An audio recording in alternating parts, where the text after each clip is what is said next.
Someone is running in the forest and falls. Dwight? Sherry is on the radio. She can't hear him. He tries the frequency, but it doesn't work. He's at the convoy vehicles. The MRAP is locked. He hears some sounds, so he hides down with his gun. There's the neighing of a few horses. He gets out, and these are free horses. He lays his head at his head and says, "Where you appeared from, friend?"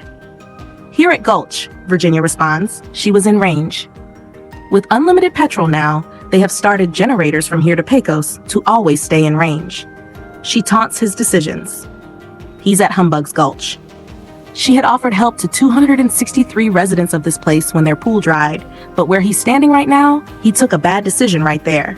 He wants help with cleaning it, but she wants to keep them all. He just wants her to keep them all together in one place, but she says she is not going to do it. 817 people are under her, while Morgan has 40 after Tom. Now she asks either to come for them or not. After having a look around, he says, "Come." She'll get here by sundown. He apologizes to all of them and leaves. Victor gets up and asks Grace. June says, "You did all you could do." These were in her bag. That guy at the plant, she had told him about her feelings, and when there was no way for him to survive, she let it go because she knew that was the end. That's why she stopped him from saying what he wanted to say. They are not going to meet again. She says now she knows she has time till Virginia gets here. He'll not let it happen. Al watches John and June, Alicia's and Grace's hopes for this place. She turns it off. June doesn't want to become that old one she was before him. She doesn't want to do all this without him. He says they were alone before. Now they have a purpose.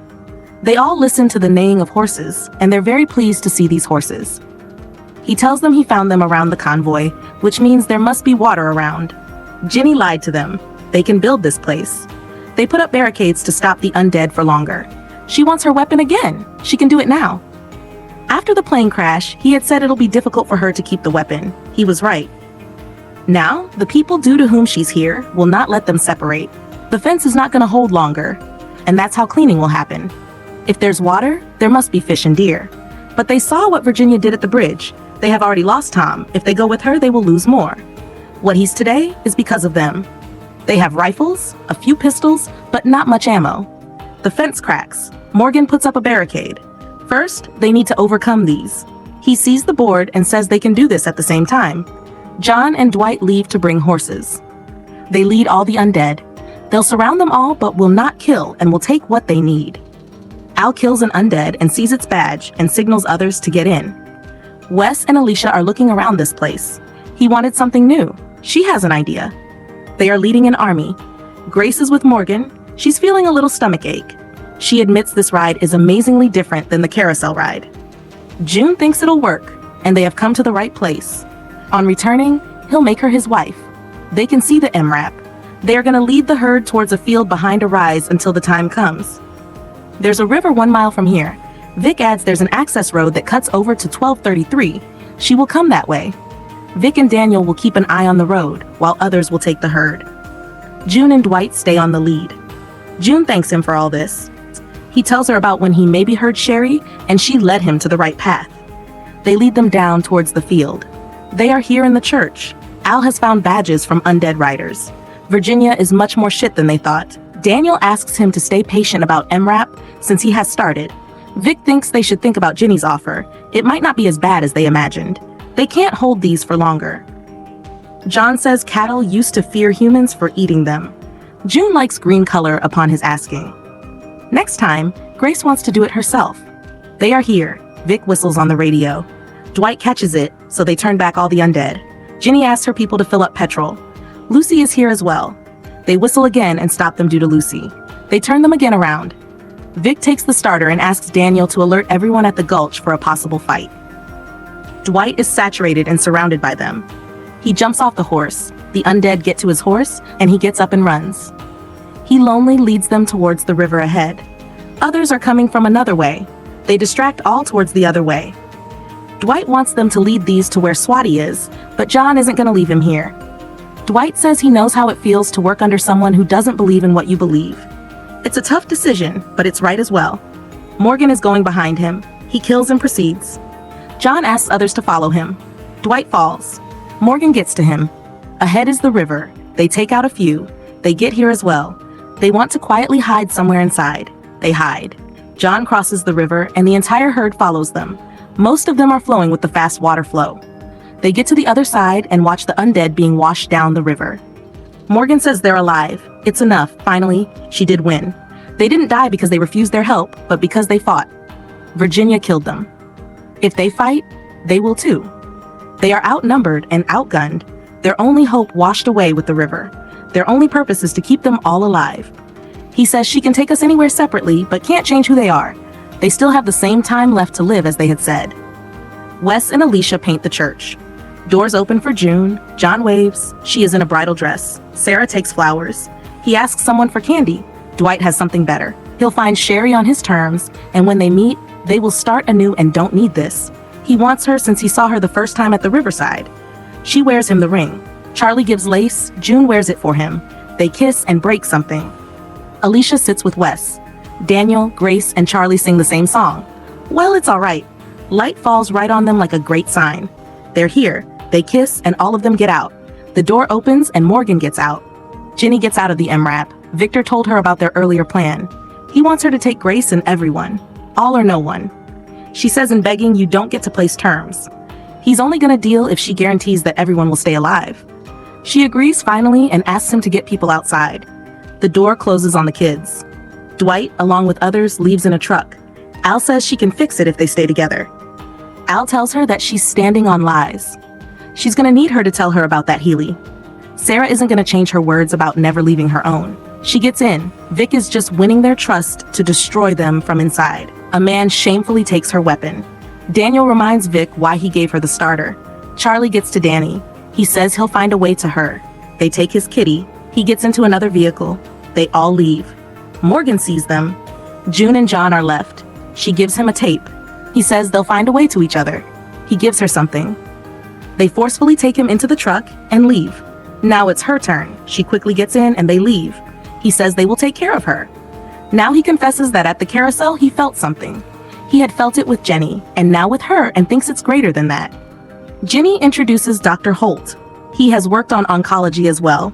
He takes her, and she tells him she felt it too. They leave. Morgan steps ahead and sees them until they're out of sight. Now it's only him and her. She asks if he's ready. She says he'll have to stay here to save her future. He resists, and it hits his left shoulder. She's hit as well. He tries to get wood. He's bleeding. She takes another gun and comes towards him while he slides back. She aims for him at the door of the church. She confesses her hatred for him and shoots, but the gun isn't working. The doctor tells her. He requests her not to kill her. She's pregnant. She laughs. 3 or 4 months maybe, and she is low on blood. He's still bleeding. She was wrong about what they were doing and didn't have a future. She takes her hate and leaves in her Jeep. Morgan tries to convey it on the radio. He says what we were doing, they fought. They all fought for the future. They made a hard call. If Grace is listening, he wants her to live for all of them. He wants all of them to live. We see a man painting something, a cockroach and an undead with one sandal. We see a clear moon, a man making something on a campfire. He hears some noise. A man appears. He's running from someone unknown. His name is Walter. This man invites him to a meal while he keeps an eye on him. He gives him beans. He gets to him and tells him these delicious beans are his brother's recipe. A dog gets here. This is the same dog Walter is running from since Laredo. This is Rufus, and it's his dog. He cuts his throat away and says, "It's Tabasco, Walter." He has turned. He keeps it in a box and keeps it in the vehicle.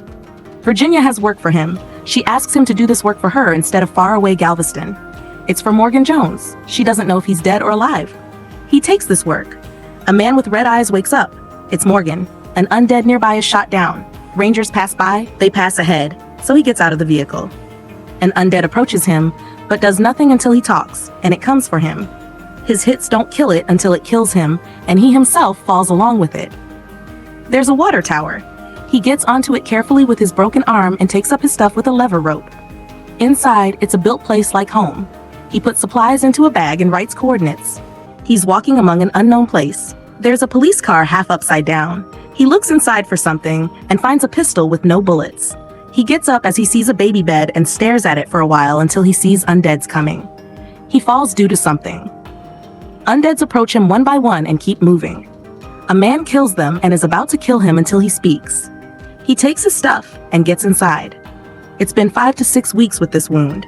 He's a corpsman. Whoever did this is still looking for him, so he wants him to go. This is gangrene, tissue necrosis. Morgan knows it already. He has something for him. Chips. Though it's for his wife, he will feel better if he eats. His name is Isaac, but he doesn't want to know his name. They hear and see a dog. Hunter is here and so is an undead. He asks if it's him. He kills an undead. Isaac is going outside. He is looking for Mr. John in the undead's belly. He shows him a sketch. He says there's a social contract here. If he solves his problem, he'll solve his. Isaac says he can't help him, but his dog is still barking and he's sweating due to being hot outside. They get inside and find a cloak. It's Morgan's. A few undeads went ahead, he might be among them. He breaks the cupboard door. He calls undeads at the window to see if he's included. If he finds him on the road, he'll fulfill his social contract. He gets out from the back door and here he is, unconscious. His wound still seems fresh. Isaac tries to clean it. He wakes up and asks him to just go. The bullet is still inside. They get here by those coordinates on the bag. He needs his help to reach his wife in a crowded place. She's 8 months pregnant, but having early contractions. He was looking for a gun when he met Morgan. He has bullets. Here's the gun and asks him to go. These are very few, but he can go across just among them. He knows his name because of his tape he made outside a specific truck stop. He doesn't do it anymore. He's left with no options in time, so he needs to go with him. The tower is hit by a towing truck and falls. Upon waking up, Rufus is here and Hunter. He attracts undeads while he keeps coming. He aims the gun and shoots him. Both run away to his vehicle, get inside, start it, and hastily get out of here. They stop somewhere. They need to go around another way. He wants to leave. That tower is the place that kept him alive. Someone did his stitches. He was wounded and unconscious. Someone got him out of here. When he woke up in the tower, they left him a note. Where he lives is a hidden place and is safer for him than the tower, and for others he's doing this for. He'll do this for his family. He agrees to go with him, and they move with stuff. He asks who won. Grace won. She was pregnant when he got shot. He knows about Ginny as well. Morgan thinks he's taking him somewhere around her. He was one of his rangers and ran away. He saw his tape. When his wife got pregnant, what he was doing was much better and greater, so he ran for his child for a better development. They reach a dam. Undeads are at the hole door. He gives the bag. Her name is Rachel. Ginny won't find this place and the wall is strong. He will come through the mountains in 2 days. He gives him the gun, asks him to take care, and moves forward. Faces towards them and walks among them. Falls and tries to get up. An undead notices it. Isaac takes care of it. He takes a look around and calls undeads towards himself. Poses like before and starts his fast-paced killing. Isaac does his part. He kills most of them and sits for a sigh. He has killed all, moves towards him, and all are cleared. He gets to the hole door and gives him back that bag. This valley place was a lake before. After the dam broke, this valley appeared, and on the map, it's just a lake. She's here. Contractions are getting faster, and there are a few minutes left. Dark falls. His granddad used to tell him here about how this town was filled with water to make it a dam. For it to come before, the last era had to have ended. They can rebuild this place. Morgan says, no, but he can. His only task was to get him here. Hunter is here. He's Emil. Morgan asks him to stay here, find his people, and bring them here and take care of his family as well. He walks to go away. He's already here. He's ready to give him his head for leaving these people alive. He sits unarmed. Emil proceeds. He has closed eyes. Isaac tries to stop him. Morgan saves him. Isaac can't build this place because he's been bitten since coming here the first time. He attacks. Both engage in a wood-to-axe fight. He presses his wound. He falls almost unconscious. He takes his axe, gets to him, and attacks. Morgan maneuveredly falls him down, sticks him with wood, and cuts his head from his body. Isaac is all right. He tells him about that message. He said to them to just live. The baby is born. He should meet him. He's gonna rest up here. Due to the dog, he wakes up and sees the bullet. Isaac did it. It's a girl. They have a daughter, and Isaac gave her name Morgan, and he's no more. They get to his grave. He gets to see Emil's head and body.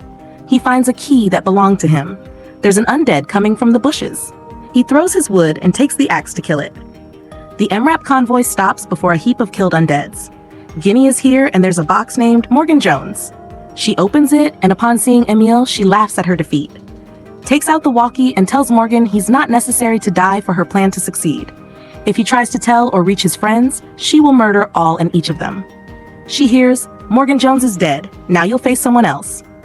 Takes down his binoculars and leaves. An undead approaches a man painting. He kills it. They are waiting for someone for a key.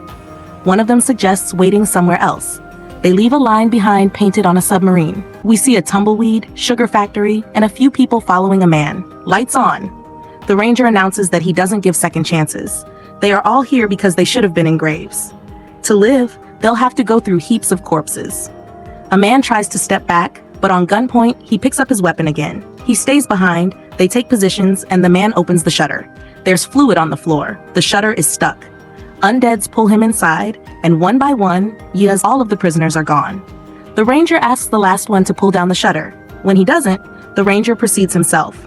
To help a woman, he shoots her, and he is pulled himself as well. He begs him to kill him. After him, the shutter is closed, and blood flows instead of fluid. Victor and Alicia are cleaning the dirt of the city. This is Lawton. 𝕂𝕬𝕓𝕤 stops near them. Marcus wants them to remove this dirt because he wants to have lunch. It is his dirt. He can clean it himself. The ranger tries to stop Marcus. He throws a pile, aims a gun at him, and a girl asks him to let them go. They wear handcuffs. Now they're inside Lawton. Alicia thanks her. She is Dakota. She knows who Alicia and Vic are. Daniel is Ginny's hairstylist. As they get here, he's here. They take seats. Alicia talks to Daniel. She tells him his memory cards are mixed. Thankfully, he knows how to cut well, otherwise he would have been in some grave. For attacking a ranger, she is sending them somewhere for their natural talents. While going, she warns Vic about his second chance. Vic asks Daniel to stop acting, but he actually doesn't know him. He told him once to remember himself. Now you're unable to do it yourself. He gives him his wife's necklace. 𝕂𝕬𝕓𝕤 is on its way, taking them to their destination. They see it through the window. They have reached and can hear growling sounds, and here it's what they expected. He cuts the cuffs. What's inside has the key to the future. Ginny wants it. A ranger shoots down a prisoner. He gives Alicia her weapon. A weapons truck will arrive here. They don't trust us. There's a reason. Charlie is here. She tried to run twice. Janice is here as well. Rangers are in charge here. After what happened to the night team, they stay away from here. They ate them. There's 9. They can trust a few of the prisoners. Vic plans to kill all the rangers and escape out of here. A prisoner tells them they get stuck to you and catch you. He survived by staying back. Rangers call 10 and 24 for a delivery. Here's the weapons truck. They need better people and have just spears. Alicia asks, what's this really about? Dakota is here. She has run from Lawton and has overheard them and tells them that she's Ginny's sister. If they kill the rangers, she will hunt them. Otherwise, she will kill their friends. She expects them to help her run from Ginny because she has seen their tapes. She knows there is some important weapon inside, that for it, Ginny used to kill people. If they can get and defeat the rangers, they can get out of here. She hears everything at home and had overheard Vic's deal with her. Alicia walks out of there. He had given her 𝕂𝕬𝕓𝕤 to stay with Alicia because she helps him remember who he is. He can't do it without her. Alicia says then they can use another way. They will kill the undead, take the weapons, and use them against the rangers and Ginny. She thinks this decision is right. He says then let's do this. They have built a way. They get out of it. Alicia says it'll work. They take positions, and the shutter opens. An army of undead gets out. They start killing them in formation. Whoever kills takes it, and others take its position, and the cycle repeats. Sanjay isn't there, and they need to shut the shutter. They pull Charlie. Vic kills them above, and Alicia and Dakota save her. She thanks her. The rangers are here and report the hill about Dakota. Prisoners put down their weapons. It'll not hold, so they take positions at the gate. Now there's no hurdle. Rangers use guns. They spread out and kill them in formation again. They use pallets. Undeads catch and kill a ranger, and then a second ranger. Alicia asks Vic that they need guns. Dakota gets into the trailer. Sanjay is here. Vic horns to distract them here. They are coming because they need fresh flesh. He takes Sanjay along. Vic stabs him, yells, and pushes him before the undead. They have got guns. They eat him in front of him. Alicia and Janice kill the entire herd in less than a minute. They see Sanjay. Vic says he tried to stop him. He died for them. Now they get back to see what they have come for. They search the entire warehouse. There's nothing here. Dakota says she's not lying. Charlie says they trust her. Alicia says we can't stop her. Vic says the game's over and gets out. They all follow. She is here, asks Dakota to get to her. She's not going to punish him because he cleared all this place for her. What she was looking for is him, a real leader. He just has made an army. These all are the key. She sends Dakota with the hill. He asks the army for what? She gives him the ranger's key badge and asks him to be ready when she calls him. Daniel removes molasses from Charlie's hair. She asks if he really doesn't remember. He asks if she's Ophelia's friend. She says no. Charlie takes the instrument from Vic and strums it. He still remembers it, traveling Wilburys, but he doesn't remember it from memories. Strand has given Janice laundry duty. He asks Marcus to give him a minute. He has reassigned her very far away from himself. They could have died today. He says it's like that I told you. She reminds him of what he is, and he needs to forget that version. He doesn't want her to be a part of his problems. He wants to forget who he is, but not her. He gives her that necklace, has tears, and leaves. Marcus asks her to leave. She sees the necklace, gets inside, and they leave. Daniel is leaving for Paradise Ridge. He says I was sad for you before, but now I'm feeling jealousy. They leave out of Lawton. He has forgotten his best scissors inside. The ranger gets back inside to bring them. He whistles and someone whistles in return. An undead approaches. Someone kills it. He thanks the friend, if you are. The man replies, you know who I am, and I need your help. He is glad to see him, handshakes with him. Baby is crying. Morgan is trying to make her laugh. Rachel is here. He has brought a lot. He has brought food, clothes, and books for her as well. He has brought honey from someone known who doesn't know about this place. Rachel invites him to take her in his arms. He says his arm is still not that strong. He gets out of here, and she follows. He's making something. Before, people used to not change much, but after the world ended, he has changed many faces. He'll find Grace and all the others and bring them here. He's scared they'll not meet that person they knew. Maybe you have changed, yet you'll remain the one they knew. Al is recording. They're breaking into a house. There are undeads. Both kill theirs one by one. It's day 4 p.m. evening, and no one is alive here. This killed one was from Arizona. This one is Dwight's. He checks, and it's Montana. Al has counted 15 sleeping bags, while they had left much less. Dwight checks upstairs. She checks down. Someone is on the radio and is asking Ground 17 for her location. She'll reach till 4 a.m. It's Isabel. An undead woman attacks her. Dwight saves her. She is newly turned. There's a formaldehyde smell. The radio asks them to stay and know what happened, why it happened to them. They have checked more than 200. People are dying, and Virginia doesn't care. He has found something. He opens a bottle. It's strong. He asks if she's thinking about the bear lady since he doesn't know her name. He spits it out and says Sherry always took pretzels with this. Cheers for their lovers. There is radio talk again. Dwight picks it up and asks her what's Ground 17 and Drop Site Baker. She can't tell him. He says, Ground 17, it's her, right? The camera is off. She says, yeah, this is her.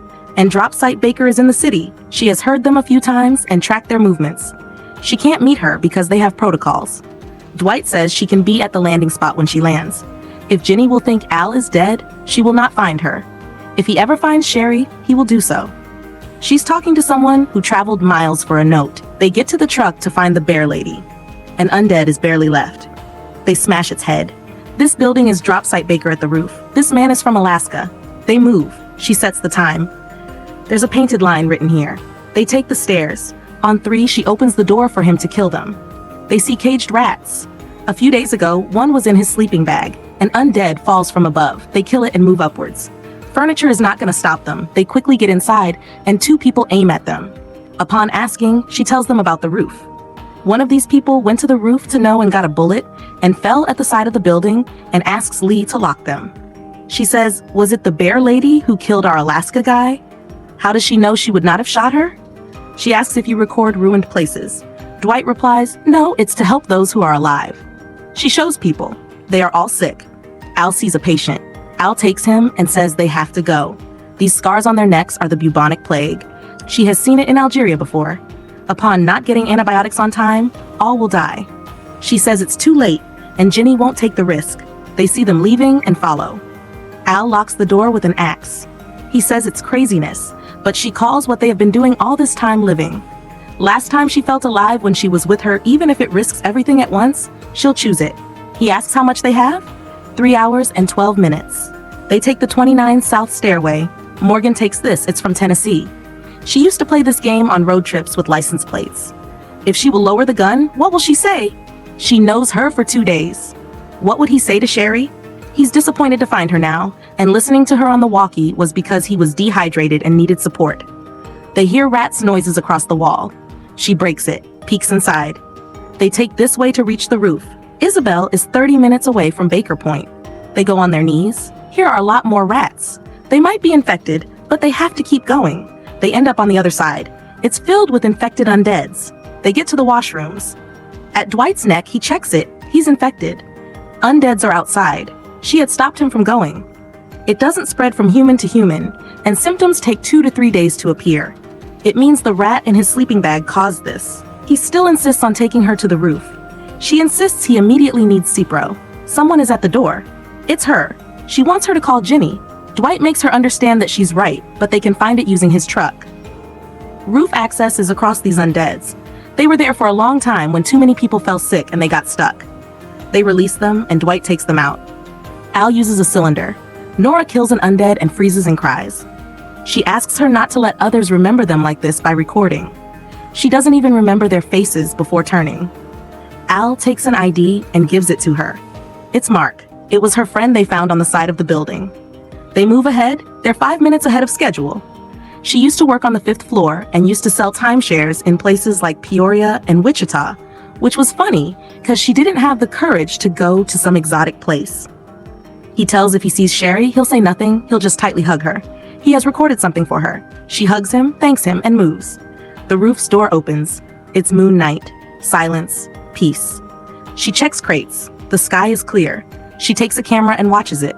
Dwight asks her to do him a favor that when she meets her, she must eat pretzels with beer for him. It easily digests. She can hear the whirring sound of a helicopter. She takes a flare, fills it, and fires in the sky. Sighs, takes the walkie, and asks Ground 17 to reverse. She tells her about the plague, and upon Isabel's asking, she says maybe. Isabel thanks her and asks to stay away from this channel and take beer from the supply crate.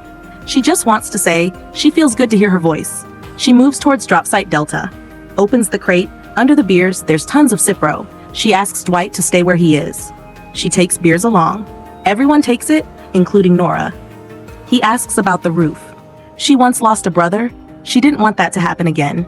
She has to take 𝓂𝕬𝕦. Nora has been here since the beginning. She asks about where Al has come from. Al says they'll find a better place than that. They all leave this building. Al takes a look at the rats. It is not an accident. Someone who sprayed the message did it. She turns the walkie on to check in with the Rangers. A woman saw a red flare and asks if someone needs help. He asks if it's you, honey. It's her. He runs out of the building and she's in the street. He runs while background music covers them. Here she is. They are finally united. Al sees this view. They can't stop hugging and kissing. It's a sunny morning. John wakes up, writes a letter for June, checks a broken tooth, makes tea, adds toffee as usual, and can't enjoy it completely due to the tooth. He takes his hat and gets out of the house. He's going for his work, sees Ginny on the way. The flag is flying in the air. He takes his guns and proceeds towards the check post. It's his duty time. He brings clothes for laundry, submits the guns back. Same routine, another day on the check post and laundry. He receives a letter from June. Another day at Lawton. Last life went 246 days ago. He wants June to see all this with her eyes. He is here for Cameron. The undead are eating a man. He kills it. It's Cameron. The door opens. Morgan gets in. He checks a box, finds a letter from Daniel Salazar, and a cloth that belonged to Grace. He gets back to the truck. His kitty is here. He wants him to remember this smell. He doesn't know what to do exactly in this process. John is at the crime scene, forbids the Rangers to touch. Ginny asks if it's over. She declares it is. He was drunk. She says there's no investigation for bad fortune. The Rangers take him and they all leave. He stays for a while and finds an earring. He's on his way back home. Someone is here. It's Vic. They both hug. He checks his gold key. Now he's in the Inter-Settlement Council. He tells him about the corpse, which is still being investigated for a possible not incident. He leaves to reach the meeting. Janice is working. He gets to her to talk about Cameron since he knows they were close to each other. He shows and asks about the earring. She asks what's going on. He doesn't know, but she has to take care till then. He comes to Ginny and informs her about going to Cameron's house. He wasn't drunk at all because he didn't take a single drop from the moonshine bottle in his house. He might have reached there like someone pushed and shows her the earring. Where she lives, last place, a man killed his friend for a can of tuna.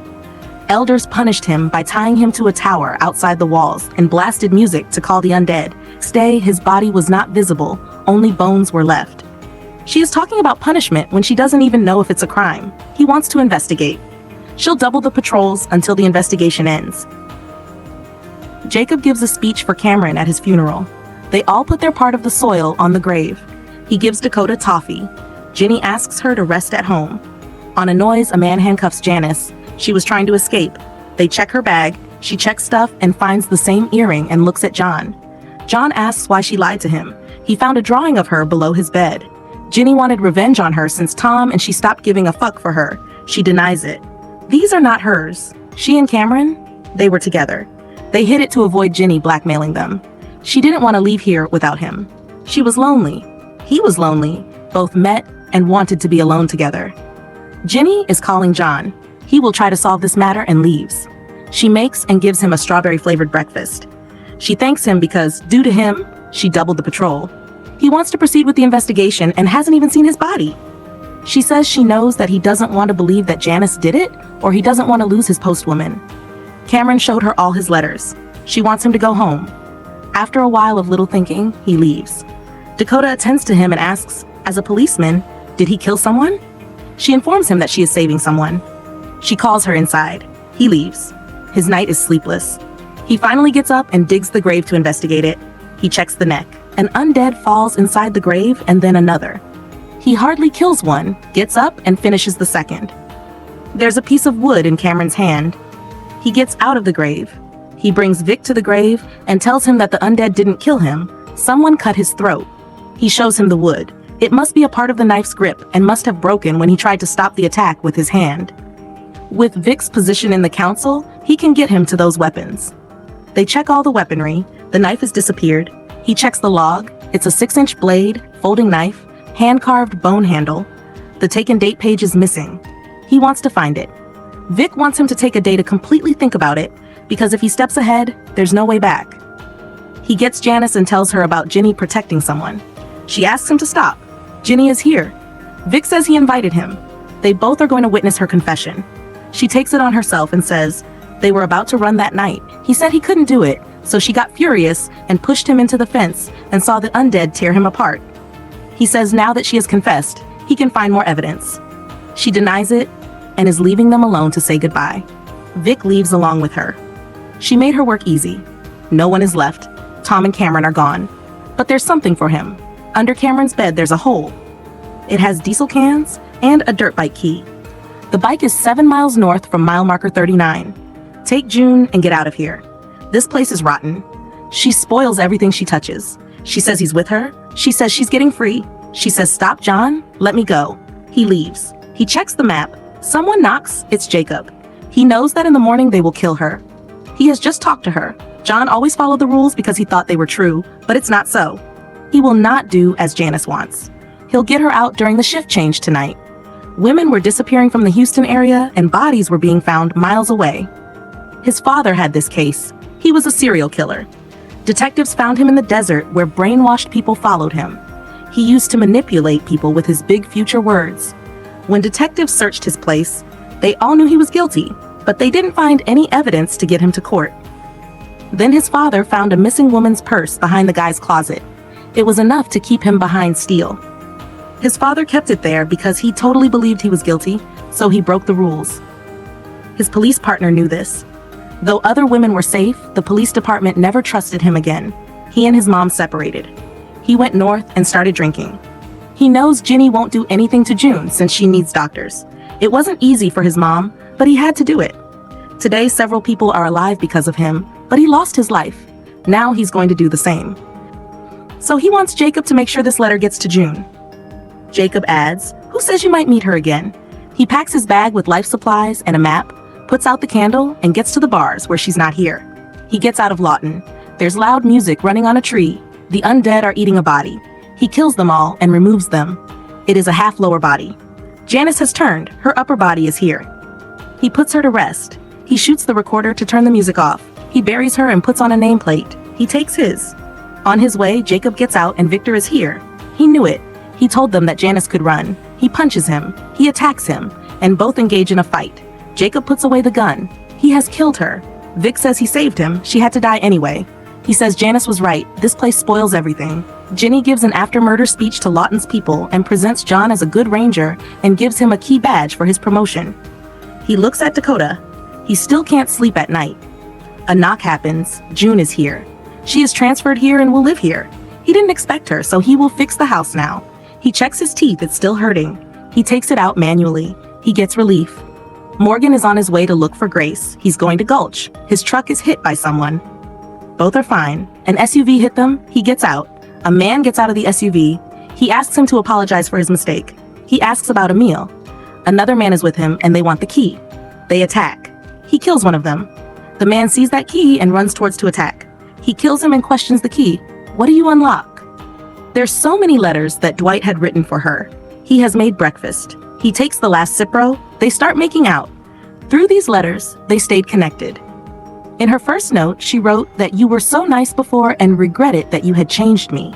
He always wanted to meet her while being that person she had fallen in love with. That's why he had kept all these. They start kissing and making out.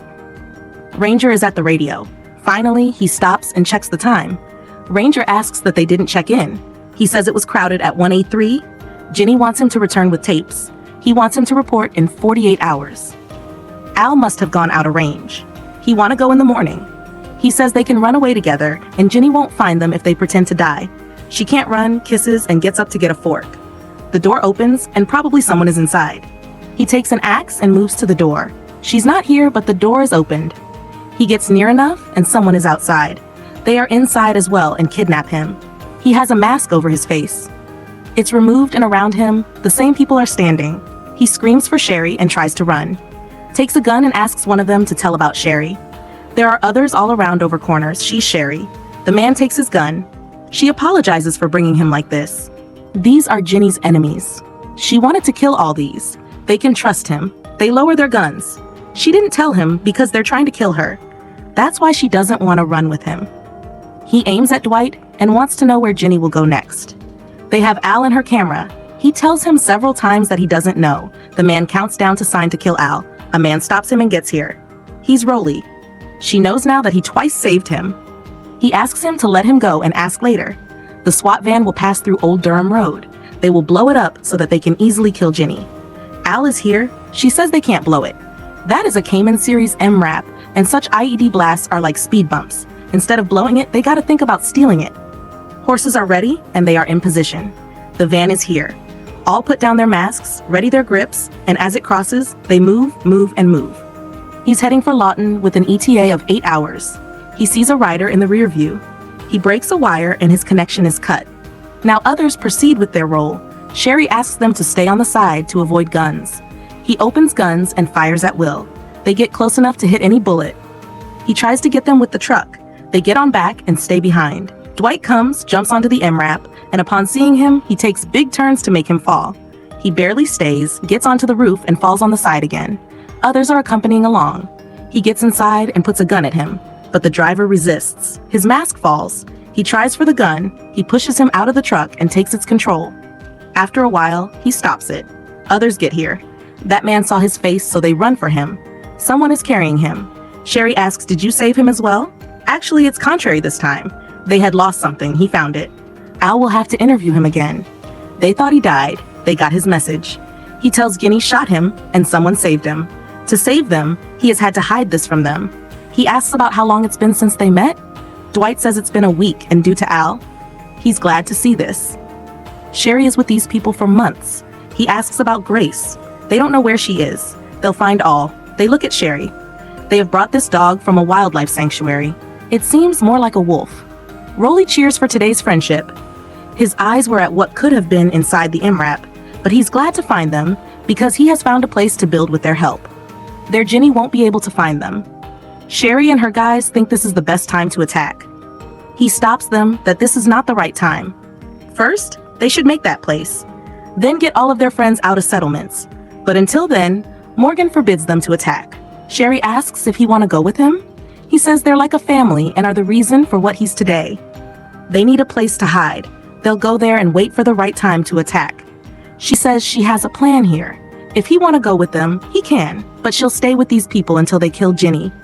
He says he'll not go without her. There's loud music. They get in, turn it off, masks down, and ask him about where Ginny is going next time.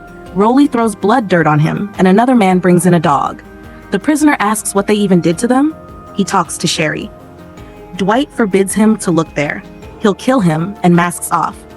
He can't let him go now since he has seen him. This man had seen him before in the tape. He doesn't know anything, and the dog attacks him until the chair falls and Morgan asks what's going on here. He said before and is saying again, do not attack now, it'll endanger their people. Dwight has already heard before about making a place. Nothing will happen differently until Ginny dies. If Grace would have said to him to do this, he must have. They will use other ways to open his mouth. Sherry says if Dwight calls her to come, she'll. He checks in and tells about Site 1811, and it has more than 100 alive people, and Ginny must come. They'll be here by evening. He teaches her how to use the _も. She asks if he really was gonna let the dog attack that man. He just wanted him to think so. He says they can't take a chance with their game ruiners, including Al and Morgan, until they are done with this work. They are still gonna steal the _も. She lied about TNT doing nothing. They need enough gas to reach out of range, otherwise they will blow the _も to keep their people safe. Dwight was overhearing them. He says this time it will happen his way. They all are here. Sherry opens the shutter. They give their weapons and ask them to go. They send them into the hall. He says sorry. He says really? Dwight says no, there's one fight and one has to lose. She takes his weapon and asks them to keep him inside as well. She will not let him do anything to let him become human like before. They set their _も at position in bushes. Ginny is 10 minutes away. Al is trying to open cuffs. Dwight confesses that they were right, that this is not the right time to attack Ginny since he doesn't want her to go through what they went through. He opens his cuffs. Guns are set and vehicles are at their target. Dwight is out as well. He gets to her. It's Hill and his men, but no Ginny. They are in the target zone. He says if these die and Ginny lives, she probably will kill those who are inside. She didn't want him to become what she hated. He wants the same for her. Hill's convoy leaves. She says was it necessary to make it hard for her? She's in her room. He knocks and gets in, sits before her, gets on his knees and asks what Ginny did to her. She says it has nothing to do with her. It's about Negan. She had 100 chances but she didn't do anything. He says it was before. This is not like that. What people did before to change them, he won't let it happen. She wants him to leave then. She says he can't change himself because he reminds her of his older version before all this apocalypse. He gets to the dog, silences it, and frees it. Stays there for a while and gets to Morgan. They have taken Ginny's driver along. He asks if he really is going to kill her. He says they really will altogether.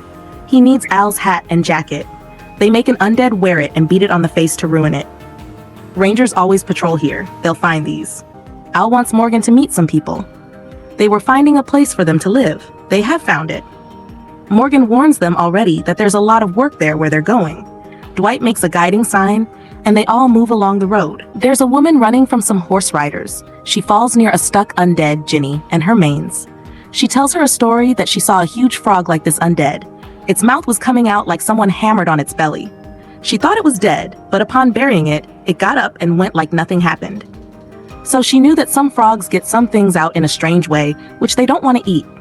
It means you think something is dead, but it's alive. Hill checks her bag. Spray paint to mark trees to easily cut them. Like this? They found a lot like this everywhere. What does it mean? She's been working for the mill for a year since Jasper lost his leg. She says she has been cutting that wood that they are saving to build a future, and she'll do anything to protect it. She smiles. She says you're scared. She asks Hill and Marcus to bring her to Lawton. She takes the gun. She says it's not for anyone but for the future, and shoots herself. She asks them to check everything, including her stomach, and bury her near Jasper. Someone is on the radio and needs help. People are calling for help. Noises are mixed. June is here. They bring a man in. Sarah kills the undead and closes the door. They're going to do surgery on him. He's been empty-stomached for 2 days. He has had pain for 2 days. He might have a ruptured appendix or peritonitis. His pulse is 120. They need to get out the appendix. He is worried. This is her first time. Sarah tells him she's a truck driver and was a Marine before. He wants Dr. Holt. He's dead. She gives him beer for anesthesia. Here's midazolam to get him to sleep. She starts, and Sarah holds the guide. She follows the book. He's going into shock due to infection. His pulse goes flat. She asks for adrenaline to get his heart beating again. Sarah says back off. She keeps trying. Sarah turns off the machine. He has turned and attacks. Sarah kills it. Sarah says her work is to keep her safe. They bury him and take beer. It tastes very bad. Wen always says, the way doesn't matter. The destination should come. Cheers to Wendell. Sarah is up for 29 hours and has to reach Paradise Ridge in 3 hours. June is feeling like giving up now. They are too few and the people are too many and very distant. Sarah suggests asking Freckles for a hospital. Terry is still not here. John is on the radio and asks if she and Sarah are still at marker 68. He's not on shift. He's coming in 5. He escorts them. She says she couldn't save him. When Ginny made her medical in charge, she thought she could help. John suggests running away. His cabin is 160 kilometers from Ridge, and with this fuel, they can reach except for the last 20 to 25 kilometers. Janice and Cameron had made a plan. Before dying, she wanted him to take that. He didn't then. She says she can't save anyone by running. She can save him. He says he'll get end if he lives here. Ginny won't find them. They will be already quite ahead. She asks if it's really necessary for him. He says it's important for her as well. Lucy is on the radio, and Hill as well. There's an incident at Tank Town. They'll pick up fuel cans from Tank Town and find supplies on the way. They'll have plenty of fuel. They reach Tank Town. People are injured and getting out. She finds who needs help most. Lucy is here. One of the wells blew. Wes is inside. Her guess is 25 to 30 people are still inside. They can't walk. Sarah will bring the truck inside. Ginny is here as well. She is going with her as well. She wants to know what happened. She assigns rangers to work and John to keep an eye. She will help those people. She will come out and they'll run. She runs towards in. The truck is in. Lucy says production had tripled since Pete and Dom started running the place. They were drilling a new well. They stopped the trucks. Oil is raining. They put on masks and get out of the truck. Gasoline will stay in the sky for days, weeks, or maybe months. She sees a philosopher has been here, and it's not an accident. June asks them to bring stretchers. People can't hear. She checks people while Ginny sends Hill and Marcus to check these people's rooms. Wes has shrapnel. There's a strange undead inside. John says the fence is good. No one entered. She gives wounded Sarah's beer. Outside, the wind's direction is changing. Ginny forbids taking them to the truck. June sends them anyway. She needs to inject midazolam to get him to sleep. Ginny wants to ask something before carrying him. They found spray bottles in his room. She asks him how long he's been with those people. June insists they have to take him to the truck. She hurts his wound and asks. She gives midazolam instantly and saves him. Ginny has gone insane. June asks them not even to look at Wes until he's okay. Lucy asks her to go right now. She opens the door and people have turned. They kill them. After them, Lucy and Sarah take Wes. They have to draw incoming undead away from the truck. Lucy calls June. They close the doors. She will be behind. They take the truck a little way away. Undead have surrounded while the wind has changed. Ginny calls her inside. It explodes. The entire storage and walls explode. They have passed out. Ginny wakes up and an undead is on her. It bites her hand. June saves her. She screams, "No, no, no, no." Hill is trying to get inside. She tells them she's bitten. She doesn't have time. She looks at June and sees an instrument to cut her hand. June has her eyes on her. She puts beer on her hand. June takes it before her. She can cut it, but she says she'll not do it. People died because she had to question. She attacks June to take it. June dominates her. Lucy is on the radio and needs assistance to extract shrapnel. She guides them while staying over her. Ginny says she came here to save everyone from those who are insane. A woman blew her head and didn't answer what her group is doing. She doesn't like it, but she needs her. She says she'll give everything she wants. Wes is stable. Ginny says, "So you finally helped someone." She begs her to take care of Dakota. She did everything just for her. She loves her. June takes the beer and cuts her hand. She wakes up. June asks her to stay still. She used hot metal to close the wound. June asks about the people who did it. She says they'll talk about it. June wants something from her. John is here. He gets in. She asks Sarah to bring a stretcher and some cephalexin. The place is still in flames. Hill asks her to go. She wants to talk to Dakota. Wes comes to his senses. He's fine. June saved Captain Hook, Ginny. They have got 3 now. June says she is building a hospital. Lucy says our people died today. Something should happen. Sarah says don't mind, but she might be fooling her. She knows that's why she has asked another Marine. Wendell is here and he needs space inside. June says after 8 kilometers, there are 2 ways. They'll split from the convoy. June says she can't run. There's going to be a hospital and she needs to help people. She passes them. John says she has masked her eyes like him before. She asks him to come behind. They are on the move and he takes the second road. He's on his way towards aloneness. A horse is being eaten by an undead. Ranger kills it. There's a convoy going. It's the Ranger kills another one. Vic has brought these escorts. She says they're keeping an eye on you as well. She asks him about Molasses' plan. They can run and these can't stop them. Tank Town is gone, 2 scouts are gone, and Ranger Dory is missing. There's a horse coming. It's Terry's. He was at lead. He takes one and moves ahead with Samuel. There's a tree fallen. Someone made it fall. There's only horses coming. They run back and reach a herd of corpses. Rangers have turned. They are gonna find Dakota. They turned rangers. He steps down to check corpses. Alicia is staying in a watch cabin along with Charlie. Vic is on the radio for her. He's constantly calling her. Charlie asks if they should ask him. She says it's been 6 weeks and he did nothing for us. They'll do the same for him. She responds, he wants to meet. They come to meet. Samuel takes their horses. He tells her about the convoy attack and Tanktown attack. He thinks Dakota drives to run, got into an accident, and ran. Only she can find him because this girl trusts her more. He says if he can reach that position, he will be able to endanger them more. He tells the drill she knows it already. She's not helping him. She's doing it for the Rangers. They need someone to help her against the Rangers when they'll run. Who attacked the convoy? She wants to see and know them, and only Dakota can tell. There is a new kind of undead that falls on her. Charlie kills it. Someone made it like this. There's an old hunting lounge ahead.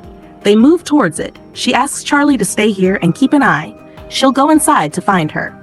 She breaks glass to open the door, breaks in with a torch. It's dark inside, and there's the sound of music. She sees animal antiques. She follows the music, gets upstairs. Across a room, down the railing, a man is working on an undead ranger. He leaves. She looks there to find him. Someone injects something, and she falls unconscious. When she opens her eyes, she sees animal heads and an injection. She's in place of the undead ranger now, cuts the tap. Hearing someone coming, she takes out a horn and hides to attack. It's Dakota. He's here. He injected her with methohexatol, which hunters use. He thought Alicia attacked Dakota's convoy. She says undead appeared from the woods. While they were busy with them, someone came there, and she ran away from there. He says he was hunting and found her scared. He was doing that, making up undeads to keep people away. He asks if they can play chess. Music is on. Alicia watches them while they play it. Her dad taught her to play, and he taught his daughter Emily to play this. Every summer, he, Emily, and her mom used to come here, and the last time they came here, it always kept raining. They stayed inside this room all the time. It was a game room then. She asks about his family. He says, same happened as other people. She tells him that Jenny killed her parents. She's not going anywhere.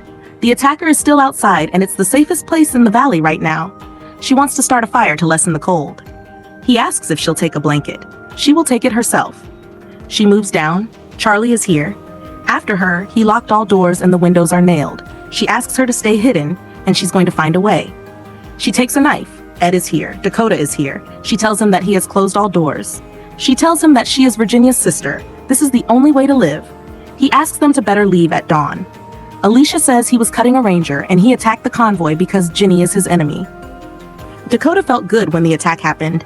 Now she wants to live here away from Ginny. Alicia confirms if she really killed her parents. They'll leave at dawn. Alicia gets to a room and turns on the radio to a specific frequency and goes for Ginny. She is here.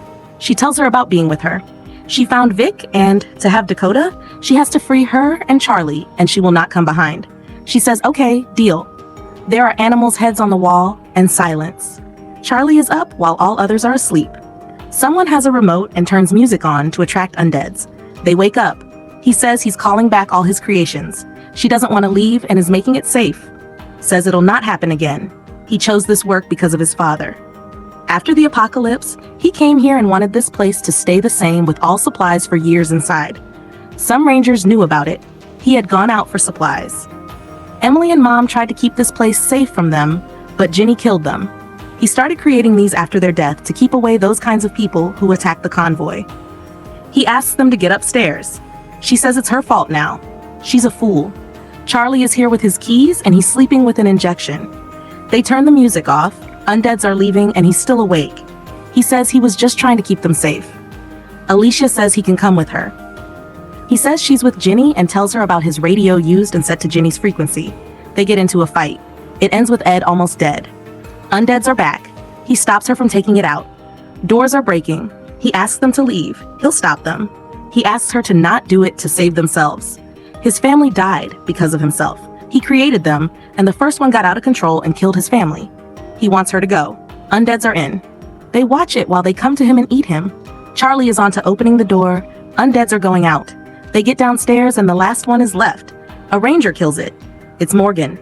They finish all. They hug and she's in wonder at how he's alive. He tells them that someone helped him. They bury him. Dakota asks why he's wearing Emil's clothes. Her sister sent him behind him. He's a bounty hunter and is now dead. He asks them to get to his new place. Al and Dwight are already there. They'll leave soon. Charlie gets to her and says Ed's end wasn't her fault. She tells her about the radio. She wanted to take them to the stadium. She was training her to kill undeads there to clear it. Ginny hopes she'll give her sister. Alicia asks where that place is and asks if Dakota is going with them, right? He says they can trade Dakota for their people and settlements. She comes to know that it was him. He gave them a choice, and they chose Ginny. If she gets her family, they will get theirs. He didn't blow up Tank Town and doesn't know who it was. She was gonna trade as well, but it's not necessary. Ed created things that took his family. They don't need to do this. He wants to make a deal. They're here. Alicia asks Charlie to take Dakota along. Morgan's way is wrong. He stops them. He can't see letting them go out. He did all this to keep all together. He will do it anyway to get everyone there. Dakota will go there as well. All of them will go. Victor is here and asks Samuel for backup. He is glad that she's fine and wants to take her to Lawton. She'll not go because she's going with him. He didn't know that he's alive. Ginny didn't tell him. He tells him about a new place. Both aim guns at each other for her. Morgan says they'll do all they gotta do. He says now everything will end that we were working for. She takes the necklace and leaves. Here at Lawton, they're back. Ginny is here, Dakota is safe, and now she's with Morgan. So are Alicia and Charlie. She asks whose side he's on. Her side. She furiously gets back and asks them to get with her. That day is today, she had told him about, that everything will change. It's Grace inside. She asks her to get up. She wants all of them she had picked from the gulch. John is cleaning his gun thoroughly and watching a movie. He seems upset, kills an undead, writes goodbye June and aims for himself. Shoots undead, takes aim again, and another undead is here. He kills it instead. Gets up, he is going to clean bridge. There's a barricade here, that's why they were falling on sides. He gets to Bill's store and undeads are outside. He attracts and kills them all at once, and last one as well. Gets inside and asks for no fight. He doesn't mind if he wants who is inside. There's blood. Here is Dakota. She's running from her sis, and she can say the same about him. That barrier on the bridge, he did that. He came here to see the bridge since undeads were flowing to his cabin. Doing barricade, Morgan's stitches opened, and she fixed it. He tells him that someone helped. He woke up, but nobody was there. Here he has included her name as well. He's seeing a ghost. Ginny's rangers were on him, and they got split from Alicia and Charlie. Someone is here. He hides them. A ranger is here. They hide as he comes around shelves. Marcus checks the list and tells Hill that John was here. Hill can't hear. He leaves to get a signal. They get out. He asks them to leave for his safer cabin. He learned to make food when he used to come here every summer in childhood. Morgan tells him about the place, that it has fish and water, and it'll be good to have a cooker. June makes better than him. He's here for a few weeks. He doesn't want to talk about why June isn't here. His settlement is 65 kilometers north. His truck has fuel to drop him. He wants his skills since there's happening no deal. Ginny still would want to have her sis. If they'll do so, a fight will happen. That's why he'll need him. She asks about a piece of knife. Piece of one which killed Cameron. He couldn't find the other part. Morgan says you're doing it again. Ginny is on the radio and wants to talk to him. It's Grace. She and the baby are fine. It has gotten 7 months now. He wants her rangers to move away. They'll kill her as well. Ginny threatens that if someone hurts Dakota, she will kill everyone there. Morgan says he needs to come. John says he doesn't want to take any life. Morgan says he's a ghost and wants to give everyone a chance and to the baby. John urges that he can't do it. He'll help them cross the bridge. They pack ammo. There's firing. The car tire is gone. It's a ranger. He takes Morgan with a rope. Dakota tries to turn on the truck. He takes an aim and the ranger is down. They get to him. He's fine. The ranger is dead and he makes sure of it. They bury him. Morgan says sorry. John says he pulled you with the rope. Morgan says, but I didn't die because he stopped him. He wants John because they don't want to be like Ginny. John will take them on a canoe to Bill's store and they'll find another truck. Morgan can't risk it. He says, what about that? That one is rusting since his childhood. It is his dad's. Morgan has worked as a mechanic and can start it with a battery and a distributor cap. His dad used to say that it's not too late to learn something, to improve a mistake, and to start a Chevy truck. There are wrecked cars nearby, and rangers can't get there. He and Dakota go for it. She asks about his guns. Dad sent them to him. He never showed himself. He went to a cabin in the north alone, leaving him and Mama. Sometimes he used to send an occasional card and a call per year, but then disappeared entirely. He did something wrong for good reasons. Dakota says it seems like he was punishing himself like him. They have to take something else. Dakota says he shouldn't be worried about Janice since it's a common thing now. He knocks on the door and opens it. Nobody is here. He's here to have a door. Morgan is here. He found his words. After crossing the bridge, he is supposed to come back. He doesn't know, but he's not meant for this world. Janice would have been alive if he didn't put his leg in Cameron's murder. Morgan says you were looking for a door to isolate yourself from the world, and you have found it. He says you were like a man who was worried so much that he decides to go to the other corner of the country, and you found yourself before a campfire. And he found him, and he found all he thinks is family, and found Grace. John says this door isn't for people, it's for zombies, and what he will do after will end everything. Morgan gets to him, the truck has started. While ago he was in that situation he's now in. It's not this way to deal with it, he shows that note. To take everyone to his new place, change was necessary. He's not his dad. He has found a way to keep going, he can as well. Shoots undead. They are here with their warrior truck. Dakota will drive. They will stay behind and guide her. He takes a gun. Morgan opens the barricade. He gets back and moves forward. They move them away and kill them. He asks her for second gear. They get faster in killing. The truck has stopped due to undead. He asks her to full race in first gear. It's stuck in the wheel. He is seeing it, the engine has gone wrong. Morgan wants to see. John gets to check it instead. An undead tries to get him. Dakota takes it. He asks her to start now and move. She drives faster and asks John not to fall. Hits the corner, throwing them away. Morgan kills the lefties. This time they were few a lot. He found a picture with his dad. He can't come with him. Morgan says you'll do the same mistakes as before and as he did. It's a kind of loop. He goes for Ginny and asks her to meet him at Bill's General Store a couple of miles from the river at Old Route 185. She completes it, Ranger Dories. He did the same as he did for him when his leg was hurt, and he's alive today. He can hate him. He can't see his best friend ending himself. He's trying to find a signal to know Ginny's location.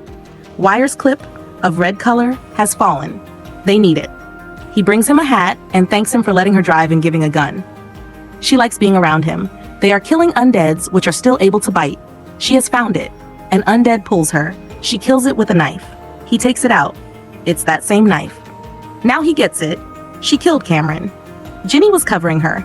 She didn't know Ginny would kill Janice. She asked him to investigate to divert doubts towards her. Cameron saw her going outside the fence for her usual going out and was about to tell Ginny, so she killed him. Now she thinks he'll ruin her game and tell everyone.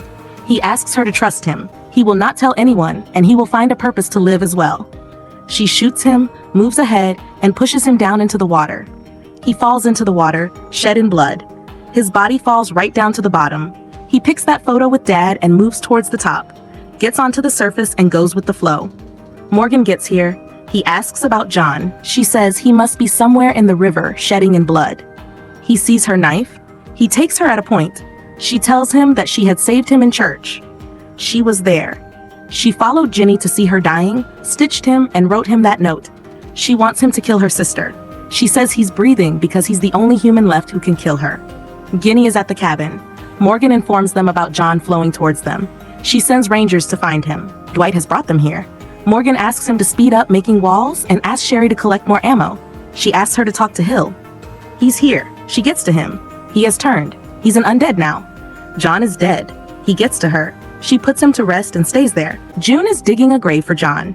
She is tirelessly broken by his death, gets him into it, takes his gun and intends to use it. Hill aims at her and asks her to throw it. She asks, "Why did your sister kill him?" She is alive because of Dakota. Ginny says she doesn't know. June says, "Perhaps you know." She puts soil back on the grave. Rangers have brought everyone in line. Victor is here and asks them to stay silent for not a bad conclusion. They are here. June is here. Lucy says how many people will have to die for her. They hit Daniel. She wants them to tell her where he's hiding. She asks Daniel. He says he doesn't know. She aims and removes the safety. She asks Lucy and all of them one by one. She says, "All right, if you want this, then this is it." She asks Morgan to immediately bring Dakota to Lawton, or she'll blow up Grace's brain in front of all. They aim at her and wait for her signal. He's here at the exact time. If anything happens to anyone, she'll not get Dakota.